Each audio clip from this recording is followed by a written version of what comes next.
Hi, welcome to Canvas, the Niger-Delta Roundtable, where every week we discuss the future of this wonderful region, humongously blessed with hydrocarbon resources. We give time to reflecting on topics relevant to the development of the Niger-Delta and her people. This episode, we're doing the same thing.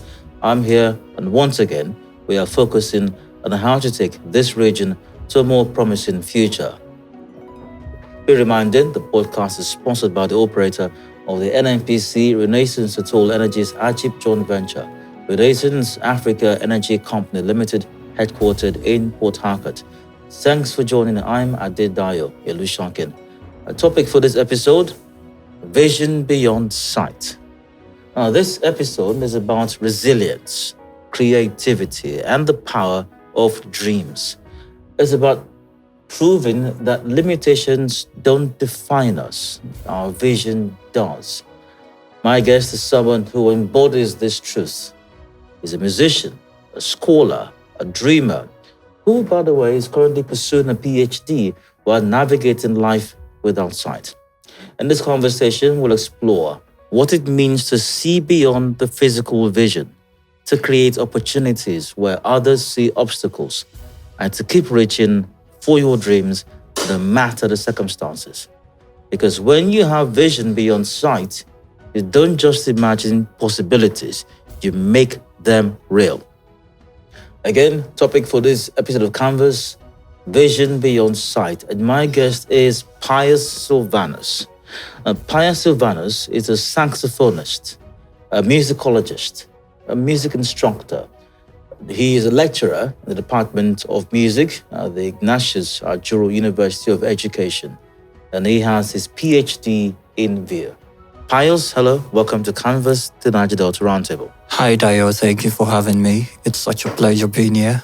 Trust me, the pleasure is absolutely mine. Let's start, as that saying goes, from the beginning. Can you share a bit? Just a bit as to what your journey to this point, what's it been like? Well, there are so many moving pieces to the journey because there is the historical point of view, there's a medical point of view, there's a musical point of view, But then, in a nutshell, I was born here in River State. I'm from River State, Okrika, and I grew up here. And then in 2008, I developed an eye disease, cataract, that's on the right eye. Then later, it was discovered that the retina was also detached. So I needed to do 2 surgeries on that eye. Fast forward to 2013, we had the cataract surgery and then proceeded for the retinal detachment surgery in Lagos, Nigeria. But as at that time, it had already started affecting the left eye as well. And so when we got there, they couldn't do the retinal detachment surgery on the right eye because, according to them, blood vessels had grown over the retina, so they would not allow it. And then we had the surgery for the left, after which I got back, finished secondary school in 2014. But then at the end of 2014, December precisely, there was some domestic accident, and then there was a trauma on the left eye, like something hits the left eye. And that was how the vision died down in less than a week. So 2014, December, entering 2015, I was entering the year as a fully blinded person, So it was more like a new year, new life thing for me. It wasn't easy, but then, musically speaking, I started music in 2009. The church I was born into, baptized into, I'm an Anglican by birth, St. Peter's Deanery, Port Harcourt. That's my hospital road, yeah. So in 2009, there was this talent hunt thing they did where the assistant choir master then of the church, by name Mr. Reginald Ambara, they tried to recruit, young chaps like me from the youth and children's church to join the choirs and all of those things. So I reluctantly also went for the auditions, and then I was fixed in a group. We had competitions and all. And that was how I began my journey of music. So I started music as a singer in the choir, as an alto singer, classical music. So a year later, I picked up my first musical instrument, which was a recorder. Yeah, I picked up the recorder, which is also referred to as the mother of woodwind instruments. Yeah, and then I started from there, self-taught, using the knowledge I got from singing in the choir, singing soft annotations, and then trying to figure out sounds on my own, also scoring by ear. All of these was still as a sighted person. So moving on to 2014, when I lost vision permanently, I also was separated from my parents in February of 2015. So I started living on my own. And full of so many uncertainties, so many what ifs, so many what will, so many unanswered questions. Music was my saving grace. It was my solace. It was my comfort, So I would rehearse on my own. But then 2 months before the incident, I had started learning the saxophone, which is my major instrument. So I would practice and practice, listen to music. And then God also blessed me with great friends. So my friends would also come around and we were all doing music. So we all shared knowledge together and all of those kind of things. And from there, they say the rest is history. Yeah. It's one thing to maybe have experienced something your entire life, whatever that thing is. And I think it's completely different if you were accustomed to something for a long time, and then there is call it dramatic change, if you will. A dramatic turn of events. Yeah. Precisely. And I think that phrase might describe what you experienced. Of course. 2014. To what extent? Because I really can't comprehend. I can't even begin to imagine what effect that had on you. But how did you feel at that time? And what did that do to you? To what degree did that change your life? And how did you deal with it at that time? Okay. Growing up as a child, I would say that this incident did not really occur to me as a new experience in a broad sense. Yeah, it's a new experience in this particular aspect of sight, but it wasn't a new experience generally because I was born with a cleft palate. Well, a cleft palate is a medical condition whereby there's a hole in the roof of the person's throat, like the top layer of your throat inside. And so because of that, I was speech impaired from birth. You understand what that means? So going to school, associating with a lot of kids my age, from nursery to primary. So if I talk, you may not get to hear what I say because of the cleft palate condition I just mentioned.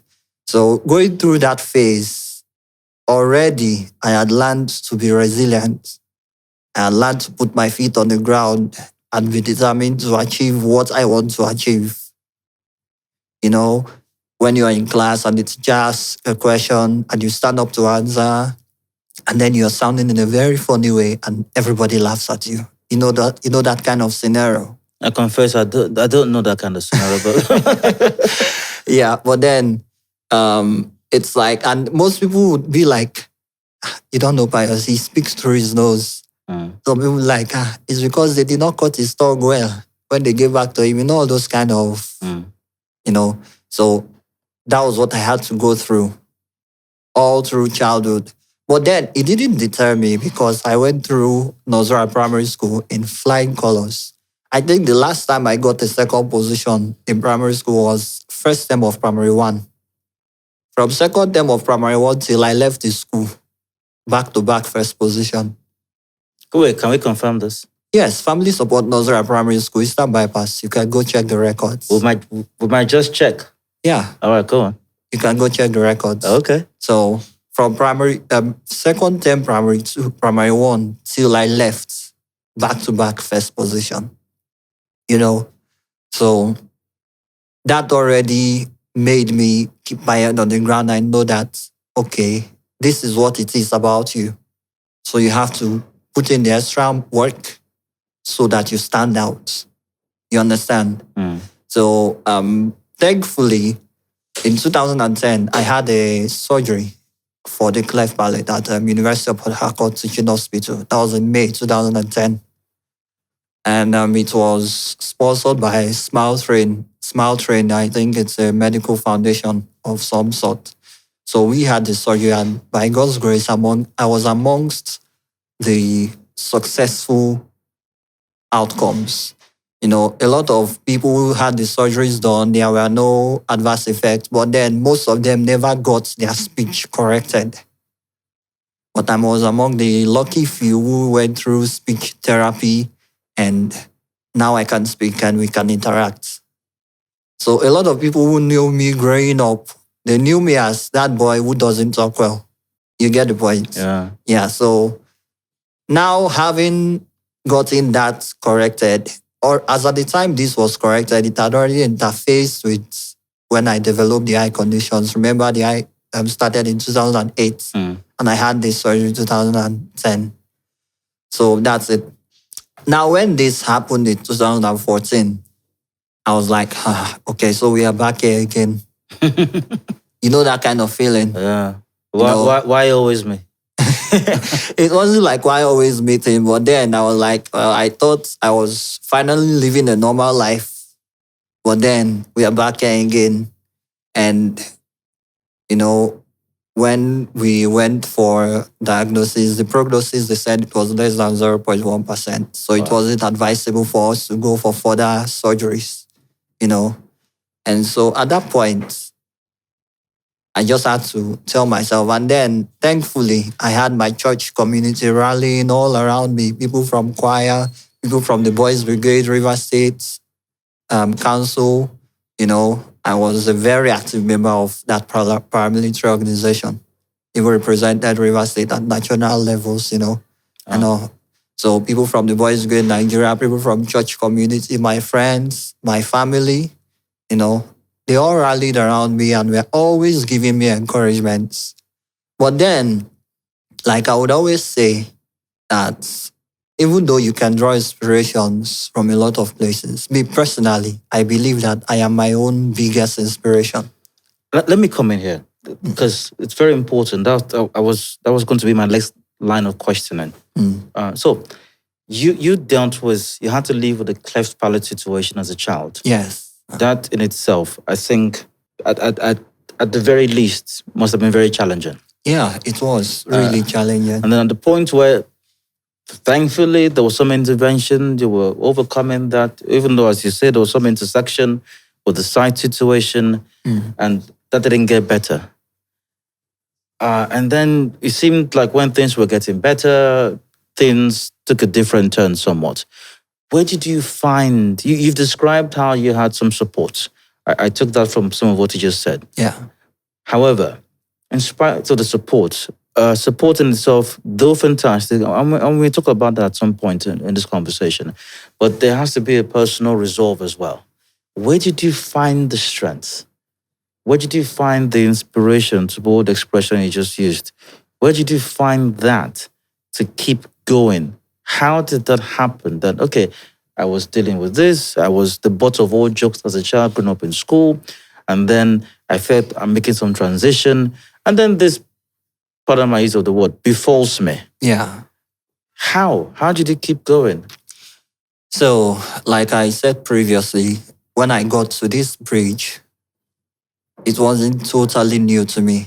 Yeah. And I was like, okay, I'm back here again. And I mentioned that I am my biggest inspiration. So I had to look back at my primary school days. And I was like, if with that, you were able to go through it successfully, elegantly, you came out in grand style, then you can do it again. You understand? So that was what I looked back to. And then as a growing musician then, as someone who was just growing in the field and knowledge of music, I also knew the vast potentials I possess. So I thought to myself, and like the popular saying goes that when life gives you a reason to stop, you give yourself 1,000 reasons to move on, you know? So I thought, if I give up now, what happens to all my dreams? My family loves me so much, my friends adore me, my church community, people around me, they celebrate me back from way in the day. So I thought to myself, if I stop now, what happens to all of the investments different people, different persons has made in my life? You understand? Mm. I thought about everything and I was like, this is Nigeria. This is not somewhere else where they have very serious policies regarding persons with disability. Am I going to live dependent on handouts from people all the days of my life? Those are the questions I was asking myself. Is this how I'm going to sit in a room all day and just wait for somebody to come visit me, keep me company, all those kind of things? So I had to give myself a lot of reasons why I cannot opt for the option of being idle or depressed. So at that point, it was not an option for me because I saw all the things that would go wrong. Even whilst I tried to push, there were always some persons who, when they come to see me, they'll still want to play the PT card. So I was telling myself, even with the level of effort you are putting, people still try to view you in this certain way. So how would it be like when you stop, when you get tired? You understand the question? Yeah. So I looked at all of us and I said, no, I will do everything possible to rise above this limitation, And that was when I decided to pursue my dreams of furthering education. Yes. Dreams. I like dreams. Yeah. Dreams, vision, we'll get to that next. But before then, it's hard to have this conversation with you without asking you personal questions. Yeah, I feel free. However, I think my next question is maybe extra personal. So pardon me. Yeah. You mentioned how that, I think it was about 2015 or so, correct me if I'm wrong, there was a separation from your family somewhat. Yeah. What was the nature of that separation and how did that affect you? Well, like I said, 29th of December 2014, just a few days into the new year, was when the whole dramatic turn of events happened. So as people were shouting Happy New Year, I was saying Happy New Life. You understand? So it wasn't easy. And then my dad, God rest his soul, he was very protective of me. Very, very protective of me. He wouldn't let me do stuff. In fact, as at then, he wouldn't even let me have a bath without supervision. Because he'll be like, let somebody come and help you so you would enjoy yourself, those kind of things. Yeah. And it was driving me crazy. So when I was alone, I would think to myself, is this how I'm going to live for the rest of my life? But thankfully, 1st of February 2015, that was a Sunday, my mom and her prayer group in church, they had this 1-week retreat. So she cajoled and convinced me to attend the retreat. So we'll pray and all. So after the retreat, they just said I shouldn't go back home. You understand? Okay. So that was how I was kept to stay in one of the accommodations, the apartments in church. So I lived in church for 5 years. So, and you see the whole connection. So because I was living in church, as a member of the Boys Brigade, we had a lot of wind instruments in church, and I was in the choir. So I had those things at my disposal. You understand? Yeah. So every now and then I would go to rehearse and all. So that was how the separation with family happened. Yeah. All right, let's go to the issue of dreams and visions now. Well, if anybody asks me, what did I dream or envision as a child growing up? And I've heard several guests say this here as well. I thought I was going to be an astronaut at some point. Of course, there were many different things, Yeah. but at some point, a series of events, and then I went a particular way.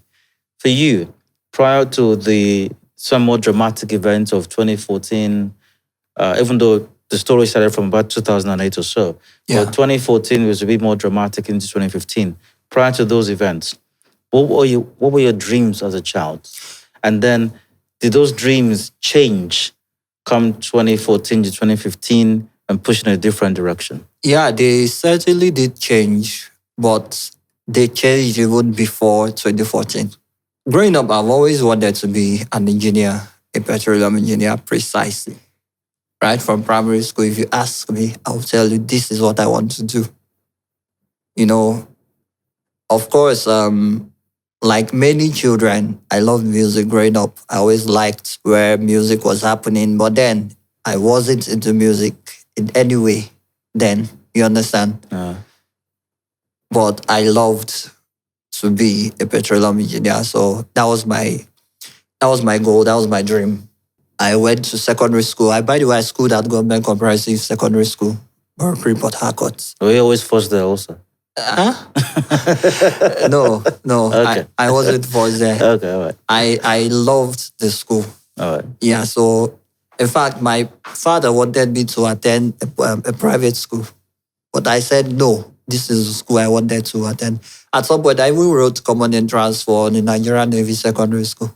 But I said, no, this is the school I want. And I don't have any regrets whatsoever. It's a great school. And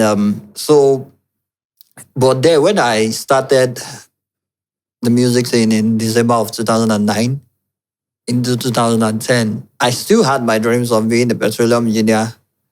But when my attention really began to shift was in 2013, when I was rounding up with my SS2. I was a science student. It's not like I was doing bad. I was doing well. But I just knew that I am not thriving in this area. You understand? I wasn't doing poorly. I was still a lot of favorites to most teachers. But I knew that I wasn't unleashing my full potential. I knew that, in fact, it got so bad that I was attending arts classes. I would go to my friends, their class who are art students, and I would also take their lessons. Maybe when one teacher skips his period or something, I just go to another class, that kind of thing. Yeah. I know. So when I finished secondary school, I wrote JAMB to study petroleum engineering. But all through that process, I had started mentioning that I wanted to study music. And of course, like the typical Nigerian father, it was a big problem. I can imagine. A very serious problem. You want to study music. To what end? You understand? Especially as Rivers people, we know how the oil and gas sector is, how profitable, how lucrative it looks. So having a son who is a petroleum engineer, I'm sure my father would have been looking at the many possibilities. You get? Yeah. So when I started mentioning that I wanted to study music, it wasn't funny at all. It wasn't funny. It was not funny. In fact, I had written my SSC, written JAMB, but then I had to go register for another SSC so I could take art subjects. Okay. And he was not having it. He was not having it. It was a heated problem. But what happened was that same 2014, that was when I finished secondary school. December of that year, this now happened. So whilst he was feeling a lot sad, and when we would talk, he would be like, don't worry, everything will go back to normal. You'll be able to go back to study engineering. I was repeatedly saying that I don't think I'm ever going that path anymore.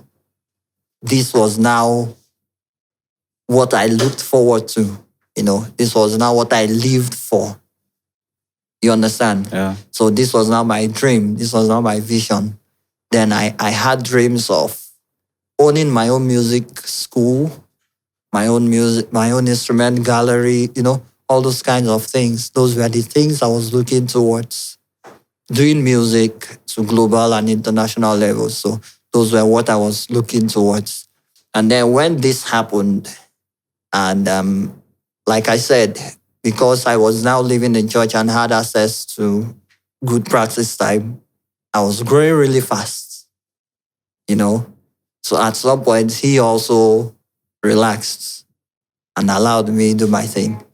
So that was how it is. That was how my dream of being a petroleum engineer transitioned into the dream of becoming a global music icon, This Converse to Niger-Delta Roundtable. I have a phenomenal individual on the show today, Pious Sylvanus. And we're discussing visions, remarkably so, if you ask me. But we have to go on the break now. When we return, the conversation will continue. And when we come back, Pious, we now delve into music, how that impacted your life, and what your vision is for that. Stay with us. We'll be right back in a bit. In the heart of our journey, where the sun touches the earth and the wind whispers through the trees, a new chapter unfolds. A chapter where energy illuminates more than just bulbs. It lights up minds. A chapter of unity, a coming together with a common goal to energize futures and illuminating lives. In classrooms, young dreams evolve, inspired by the promise of a brighter tomorrow fueled by available energy. Small businesses flourish, becoming seeds of prosperity. Energy that empowers and is catalyst for growth and change. The future is energy. So, let's light up the path to a sustainable future together. Energy for you, me, and the world at large.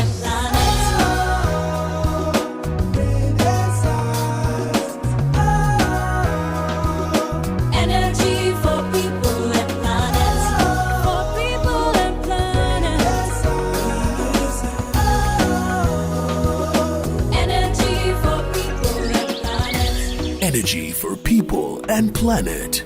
We are Renaissance. Welcome back. Still Canvas, the Niger-Delta Roundtable, brought to you by Renaissance. I'm Dio. I've got a musicologist, a saxophonist, lecturer, Department of Music, Ignatius, Ajuru University of Education, with me here in the studio, a true inspiration, Pious Sylvanus. Pious, welcome again. Thank you very much once again, Dio. Vision Beyond Sight is the topic of this episode of our conversation. We've gone through a really dramatic turn of events, if you will. I don't think that if your story were put into a novel, it would be any more dramatic than anything I've ever read in my life. But at some point, you came to some crossroads, if I may use that expression. There was a transition of sorts. Yeah. Music then played a major role. Let's start with something you said earlier. When, no pun intended, maybe some of the darkest periods of your life, you talked about how music played some role. It reminds me of, I saw a Netflix special recently, Jamie Foxx, I don't know if you know him. Yeah. He had a very dramatic health situation recently. And then his first public performance, if you will, that Netflix special, for him, he talked about how comedy played a major role in his recovery process. I think for you, that was music. Yeah. What role did music play in that period? Just pre-2014, early 2015 and post that. How did music help you navigate that very, I presume, difficult period? Well, music was my therapy. music was my means of communication. And then music was also my learning tool, you know. So as it is, I would listen to music, listen to lyrics, absorb sounds, you know. Music helps me go through that process because it sort of brightened my dark moments. And in fact, it was later on in when I got to go into studies, I later really understood what I was feeling then. But then there were certain kind of songs I listened to. It painted certain colors in my head, you know. It was later I got to understand that sound has spectrums. So different sounds produce different tone colors, you know. But then I just knew that certain kind of songs produce bright colors. Certain kind of songs produce darker shades like gray and all. So I knew the kind of music to listen to when I wanted to feel a certain type of way, you know, maybe for energy boosts, to feel excitement, you know. But then music was generally everything. And aside listening, practicing to helped my cognitive abilities, my psychomotor, you know. And then because I had to go, I started attending public rehearsals. So I was moving about. Music helped me socialize. Music helped me meet a lot of people. It helped me feel confident around people, you know, because playing in the band or in an ensemble, maybe a choir or whatever it is, you play with a lot of other musicians. So you interact before the session, during the session, after the session, there is a lot of interaction going on. So music was that tool that helped me build that social connection with a lot of other people and many other things. Music was just everything for me then. And then from then, when I decided to further up, that was when I met also another visually impaired musician here in River State by the name Peter Bema. He's a pianist, he's an organist. So Peter now mentored me briefly and also introduced me to the special school where I did my orientation and rehabilitation in 2016.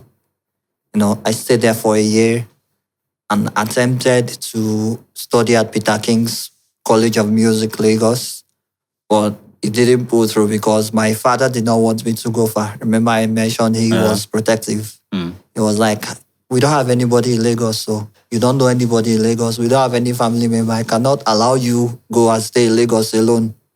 Even though the school specifically said, they called, because I did very well in the entrance examinations. They were like, they would assign a special guide to me to ensure my safety and comfort, you know. And me, I knew that I was going to be fine once I was there for like a week or two. I would acclimatize to the environment, you know, make one or two new friends and everything will be okay. You understand? Yeah. But he wasn't having it. So I let that go. It was not up until 2018, January, I went to visit them at their place. And then we are having conversations. And one of my family relatives was there and she was like asking, what are the plans for school? And I was like, me, I don't have any plans for school again for now because the one I wanted to attend did not work out. You understand? Yeah. And then somebody was passing by and he was like, Silva, now see they talk about this school matter. No, fine, when you go learn one handwork, why they see they worry yourself with school? You know? And I personally did not find that statement funny. So I replied and I was like, sir, don't worry, because of this thing you have said, not only will I go to school, but I will go to school, I will come out well, and I will invite you for my convocation. So it was from there I went to register for JAMB. You know, when I went to register for JAMB, I registered, I wrote my exams in Enugu. But then I wanted to study Unical. Even the Unical was an issue because, of course, it was outside the States. Not until I was invited to play at an inaugural lecture at Ignatius Ajuru. That was in February 2018 of Professor Daniel Ogum. He had his inaugural lecture. So after the performance, the head of department of music was trying to have a conversation with me. I like your performance, those kind of things. Yeah. So are you in school? And then I mentioned to her that I just registered for JAM, and she was like, oh, what do you want to study? Where did you put that? She was like, come here. Why don't you want to study here? You don't like it. So I was like, I never knew they did music there. You understand? Yeah. So that was how I went home. And when I told my dad, he was happy because finally, a place in River State. So, so I did change of institution. I wrote JAM. I got way above the cutoff. I got over 200 and all. And I got admitted. In fact, when I got admitted, something funny also happened when I went for the screening. Another funny thing again? Yeah, when I went for the screening. I went with my friend. His name is Emmanuel Miebaka. Well, we call him MP. He's a phenomenal producer, a music producer. He produces most of my stuff. But we've been friends since like 2014, and we've grown together as well. We went together for that screening. He accompanied me for the screening. And so the people at the decks had finished attending to me. And just as I was about leaving the hall, this lady stops me. And she was asking me a lot of questions. How would you cope with this? And I was trying to tell her that, man, don't worry, I would be able to. I would cope. You understand? And after staring at me for a long time, in a demeaning tone, she was like, okay, don't worry, we'll manage you. Whoa. And I just said, no problem, but thank you. How did you know she was staring at you? And because my friend told me. Okay. Yeah, so, and I was like, no problem, thank you, ma. And we left. And I also took that statement to heart. I was like, okay, another challenge to take on. That takes me to my next question. How did you navigate studying in school? Yeah, so like I said, I knew that I was already at a disadvantaged position, seemingly. You understand? Because firstly, understanding music as a sighted person, you need special training. How much more as a visually impaired person? Even if you know how to read fluently and they give you a sheet of music, you will not understand a thing on it. You understand? Because there are special symbols, characters, and everything that are used to represent those things. So I knew the task ahead of me, and I asked questions. And like I said, I also had great friends who were also, into music. No, not professionally, but we were all growing, playing, enjoying ourselves. So we would study together. I would ask them questions about staff music. So I had started learning about staff notations, music theory, even before I got into school. So I was preparing myself way ahead for the journey. So that was how I was able to get through. In fact, I was afraid that music theory would be my nightmare in school. Because that was like the most difficult part of it. It's more like the scientific part of music where there are lots of calculation, theories and upon theories, and all of those things. But it ended up becoming my favorite. In fact, my Master of Arts degree is in music theory and composition. And also my doctorate program that I'm currently on is also in music theory and composition, not even in performance. You understand? Yeah. So when we get to class, my music theory lecturer in my first year was Nakofi of blessed memory. He is a Ghanaian, so very experienced and brilliant teacher. So he would teach, and when he tries to ask questions generally in class, I would, raise up my hand to answer, and I was spot on. You understand? Yeah. So he became very interested in me. And because of that, I was having a lot of extra class. So whenever I go for general classes, it's more like a revision. Because before we come for the class, I had already gone home. And of course, with technology, so my phone is a very, very vital asset to me. I take lessons on YouTube, read materials on Google, like download PDF books, and because of the talk assistance on my phone, it reads them to me. Yeah. Yeah, so I'm able to hear. And so when I get to school and I'll be like, sir, I read about this, I thought of that, I thought of that. So if there are places I did not fully understand, he will re-explain. So when we get to class and we are learning about that topic, even my classmates are surprised. They'll be like, So most times, something funny usually happens in class. If there is a theory question on the board, when everybody is doing the classwork, I just sit and wait for them to finish. So it is when everybody has finished, I will now do my own openly. So they will now ask the question and I will answer them openly. If it is something to put notes in, I'll say, okay, this note is supposed to be on the third line. This one is supposed to be here. This is supposed to be here. You put a double bar line here. You understand? Yeah. And I'll give a verbal description of what the picture is supposed to look like. So most people, if what I am saying is not what you wrote down, you just know you have failed.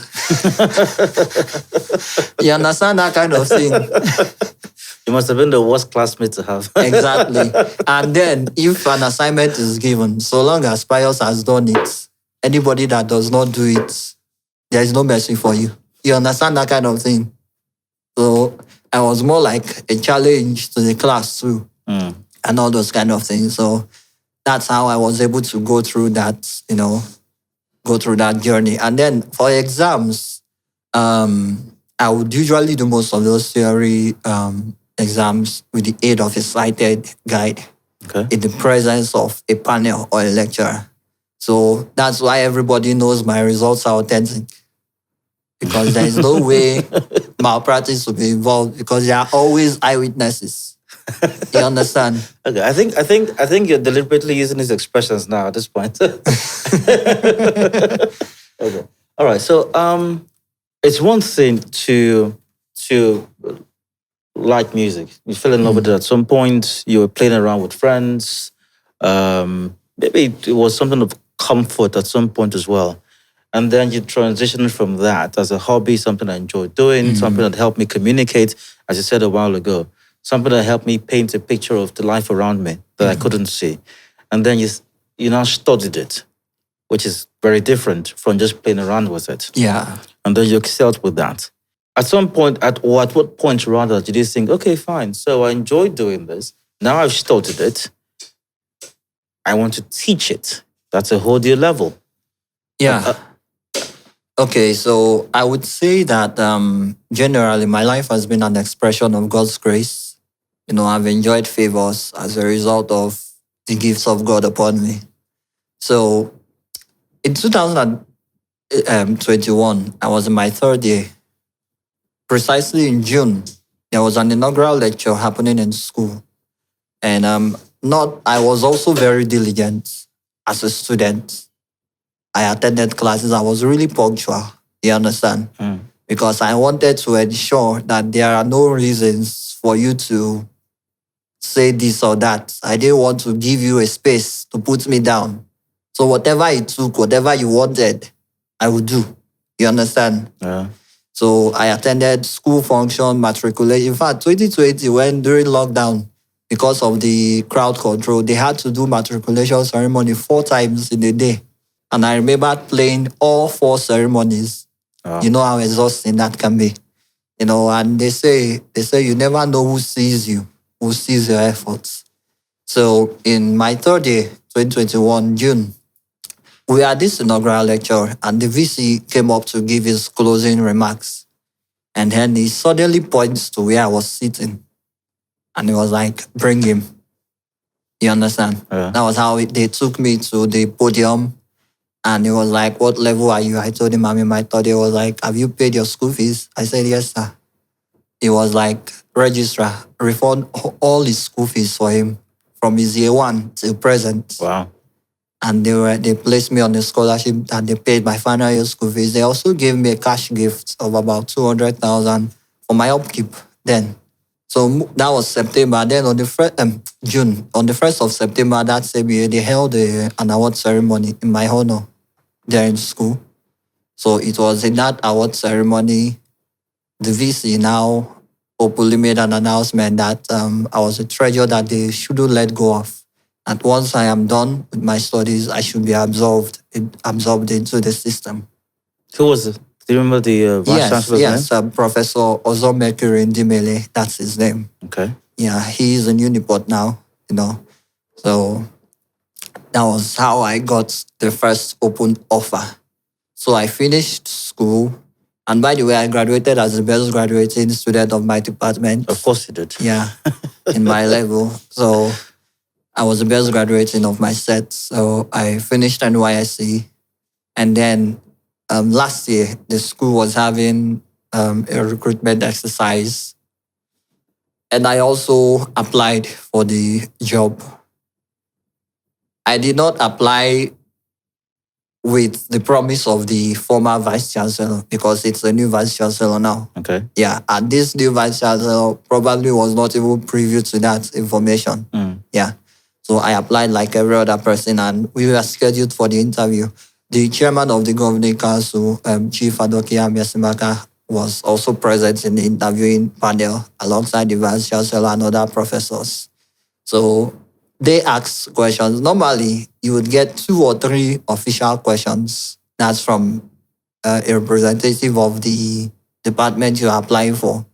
And then you get some other questions from other panels of the board, maybe 2 or 3, But I got about 4 official questions and like 8 unofficial questions because everybody was asking me questions, including the chairman, And by God's grace, I answered very well. And as somebody applying for music, I had to do a performance for them too, Yeah. So they were all blown away and everything. And after the interview, right from there, they were congratulating me. And, to God be the glory, when the official employment letters came out, I also got the job. Speaking of performance, for anyone who's watching or even listening right now, Pious is going to do a performance for us when we're done with this conversation. Yeah, sure. So, and thank you for that. We're getting this for absolutely free. So, what was it like teaching, or what has it been like teaching music? Okay, teaching music is... And please, including your response, how have your students also, how receptive have they been? Because I'm sure for them also, must be a new experience. Of course. It's a new experience for all of us. But then it's been amazing. It's been interesting because there's something I usually would say to my colleagues. I've said that to them once or twice. I said, I studied music on survival mode. You understand? I did everything possible that would enable me go through it and understand it for myself. Now I am teaching it. I am learning how to now put that knowledge in a systematic way for somebody who doesn't think like me. You understand what that means? Yeah. Because all the students I have are sighted. I am visually impaired. So I have to now start thinking in a way that will be very easy to comprehend for people who are not visually impaired. So it's a new experience. And music teaching, especially the area I am, theory, and I also teach performance too. I also teach instruments in school aside theory. It's more of a hands-on thing. It's a practical thing. It's not, you don't use the lecture method where you just come, introduce the topic, state 1 or 2 things, read from your handout and tell them to go and sort the rest themselves. No, it's practical, it's interactive. You ask questions, you get feedback, you give classwork, you do examples and all of those things. So, and gracefully, my students are all receptive because they have all in their various capacities tried to test my abilities and they have said that, okay, this person knows this stuff. So the least they do is try to pay attention so they also get it. And if they don't understand, they ask questions and I try to relate it to them in the way that they can understand. And as per how we do the board work, of course, I obviously cannot write on the board for now, even though I intend to practice that quietly in secret. One day I'll shock them. You understand? Okay. Yeah, one day I'll shock them and I'll come to class and I'll not use my normal method. But what I usually do is, for every class, I get I get somebody who is like my student assistant for the day. Okay. So it's not like it's the same person all the time. If I come to class, I may say, "Oh, Mr. A, today you are my assistant." So whatever representation I want to show on the board, I tell you what to do, how to do it, and the rest of the class confirms that that is what you have done. You understand? Mm. And also that way, but one of these days, they will see. Oh my. We are nearing the end of this conversation. One of the most interesting I've had in quite a while. How do you define success? Well, I define success as when preparation meets opportunity. That's how I define success. Because I used to tell my friends that there are a lot of people who do way better than I do, musically and otherwise, you know. But then I seem to be more successful than they are, not because of anything, but because I prepared for the opportunities. You know, I never would teach in a university today if I did not put myself through the training and prepare for the opportunities when they come. And aside teaching and all, I perform a lot of times. I play at many events. I've played at the Port Harcourt International Jazz Festival, Jazz on My Mind. I've performed there 2 years on a row. I've played at the Adokia Mesmaka Stadium like 3 years on a row, you know. In fact, when Pastor Adeboye came to Rivers State this year, there was a private elite dinner that was done. I was the resident musician, my band and I, you understand? You have a band? Yes, I play jazz music. I have a jazz band and then I also perform solo too. Okay. So I play classical music, I play gospel music, but business-wise, I play jazz music. I have a jazz band where we play for corporates, you know, events, private events, seminars, music for mature minds, you know, serene, cerebral music and all. So I do those kind of things. So like I was saying, all of those things I do, it's not because there are not people who would do them better, but it's because I put myself in a position whereby I am prepared for any opportunity that arises. I think the final question I'll ask you now, as to wrap up, that one person right now who is feeling limited by their circumstance, could you say a word to that person? Well,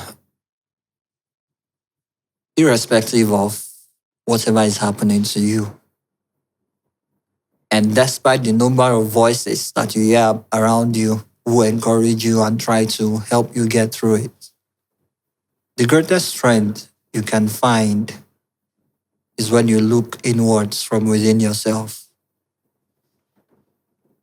I always said that nobody inspires me like me.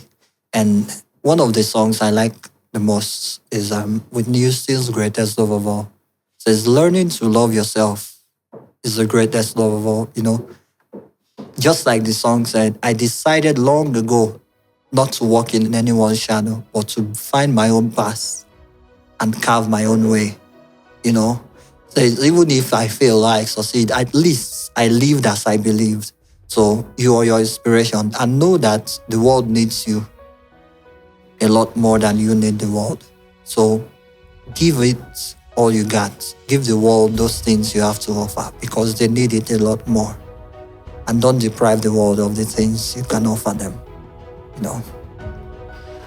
Thank you very much. Thank you so much, sir. And that's it for this edition of Canvas, the Niger-Delta Roundtable, brought to you by Renaissance Vision Beyond Sight. Has been our conversation today. I've enjoyed myself, absolutely. Thanks to my guest. Thank you so much Pious for having Sylvanus. me. Has been great having you here today. Thank you so much. Thank you, Daya.